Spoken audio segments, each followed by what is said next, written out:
Welcome to whistle.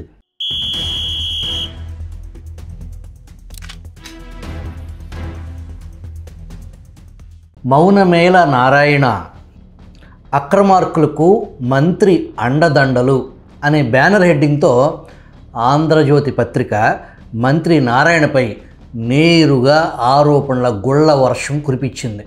ఒక రకంగా చెప్పాలంటే పాయింట్ బ్లాంక్ రేంజ్లో మంత్రి నారాయణను టార్గెట్ చేసింది. ఆంధ్రజ్యోతి పత్రిక కథనంలో నిజం ఉందా? ప్రతి అక్షరం పచ్చి నిజం. ఆంధ్రజ్యోతి ఏమి రాసిందో చూద్దాం. వైసీపీ ప్రభుత్వంలో టీడీఆర్ బాండ్లలో కోట్ల రూపాయల అవినీతి జరిగింది. అమృత్ 2.0 పథకం, గ్రీన్ అండ్ బ్యూటిఫికేషన్ పనులను చాలా చోట్ల చేయకుండానే పెద్ద ఎత్తున నిధులు దోచుకున్నారు. కూటమి సర్కారు వచ్చింది. నాటి మున్సిపల్ శాఖ ప్రత్యేక ప్రధాన కార్యదర్శి శ్రీలక్ష్మితో పాటు బాధ్యులైన వైసీపీ నేతలపై చర్యలు తీసుకుంటుందని అంతా భావించారు. కానీ స్వయాన మంత్రి నారాయణే వారికి అండగా నిలుస్తున్నారని బాంబు పీల్చింది. మరోపక్క జగన్ రెచ్చిపోతున్నారు. కూటమి నేతలు, అధికారులు సప్త సముద్రాల అవతలున్న వదిలిపెట్టేది లేదు, సినిమా చూపిస్తా, డిజిటల్ బుక్తో ప్రతీకారం తీర్చుకుందామని వైసీపీ డిజిటల్ బుక్ ఆవిష్కరణ సమావేశంలో జగన్ రెచ్చిపోయారు. మున్సిపల్ శాఖ పరిధిలో జరిగిన అక్రమాల కళ్లకు కట్టినట్టు కనిపిస్తున్నా ప్రస్తుత ప్రభుత్వం పట్టించుకోవటం లేదని, స్వయాన కూటమి ఎమ్మెల్యేలే ఫిర్యాదు చేసిన స్పందన లేదు.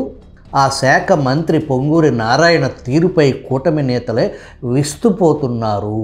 ఐఏఎస్ శ్రీలక్ష్మి, కొందరు వైసీపీ నేతలే బాధ్యులుగా ఉంటే 100 కోట్ల విలువైన టీడీఆర్ బాండ్ల స్కామ్ అది చిన్న ఇష్యూ అని తుస్సుమనిపించిన మంత్రి నారాయణ అంతర్గత విచారణకు ఆయన బ్రేకులు వేశారు.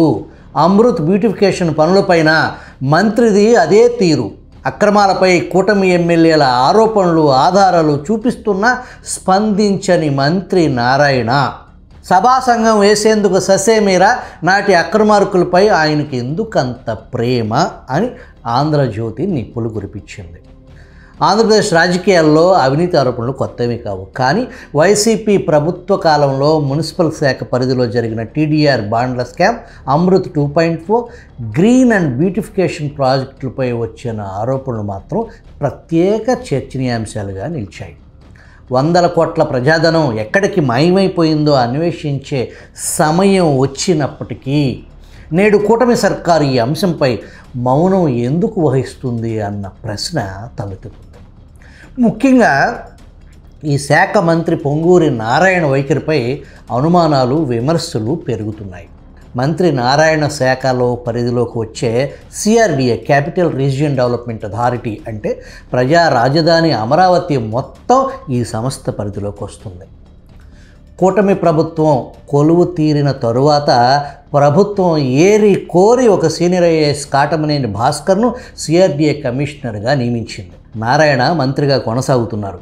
ఐఏఎస్ భాస్కర్ వర్సెస్ మంత్రి నారాయణ అనే వార్తలు వచ్చే అప్పట్లో మంత్రికి ఈ ఐఏఎస్కు ఎందుకు పడలేదు? మంత్రి గారితో ఈ ఐఏఎస్ అయ్యా ఎస్సు మీరు ఎలా చెబితే అలా అనే రకం కాదు. ముక్కుసూటితనం, నిజాయితీ, నిబద్ధత, వృత్తి ధర్మానికి కట్టుబడి ఉండే అతి కొద్ది మంది అధికారుల్లో కాటమనేని భాస్కర్ ఒకరు. భాస్కర్ అవలక్షణాలు మంత్రికి నచ్చలేదు. తాను చెప్పిన వారికి కాంట్రాక్టులు అప్పచెప్పకపోవటం, అమరావతి మాస్టర్ ప్లాన్లో అంగుళం కూడా మార్చడానికి భాస్కర్ ఒప్పుకోకపోవటం, పంతం పట్టి, పట్టుబట్టి, అలిగి నానా రకాల ఒత్తిళ్లు తెచ్చి భాస్కర్ను బదిలీ చేయించారనే వార్తలు అప్పట్లో హల్చల్ చేశాయి. భాస్కర్ బదిలీపై టీడీపీ సానుభూతి పట్ల సోషల్ మీడియా అప్పట్లో హోరెత్తించింది.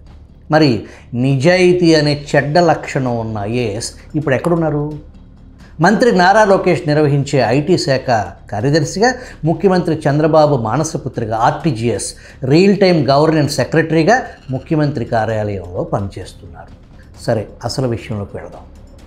ఈ మధ్య మంత్రి నారాయణ అమరావతి నిర్మాణాలు పరిశీలిస్తున్న సమయంలో అక్కడి అధికారులు, కాంట్రాక్ట్ సిబ్బందిపై ఆయన ప్రవర్తన అత్యంత అభ్యంతరకరంగా కనిపించింది.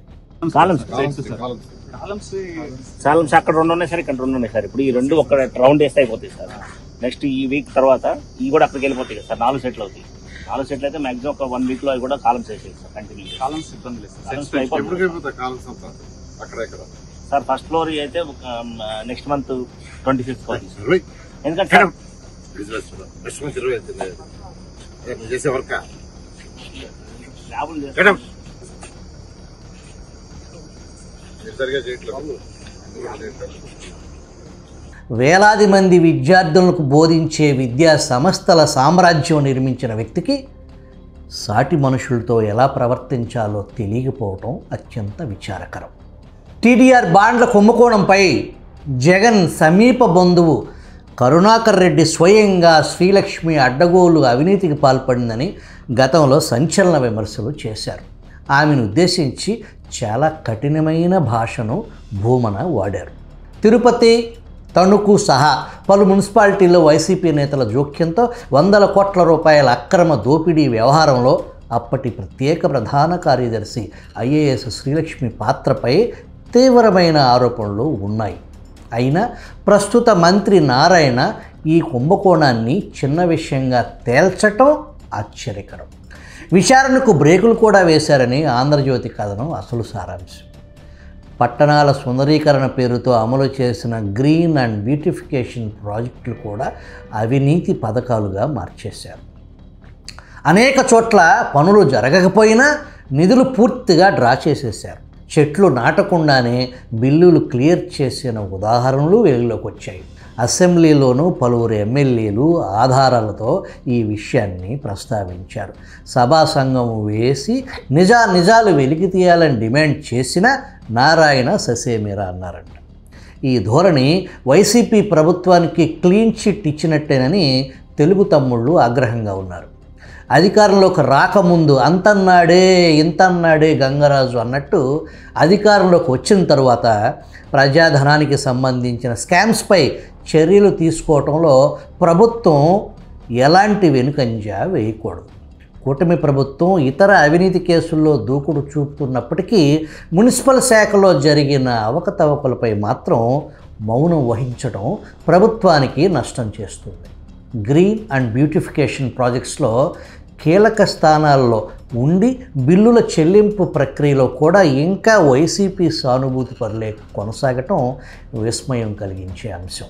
మంత్రి నారాయణ ఈ అవినీతి వ్యవహారంపై ఇంత నిర్లక్ష్యం, మౌనం ఆయన రాజకీయ జీవితానికి మచ్చలాగా మిగిలిపోయే ప్రమాదం ఉంది.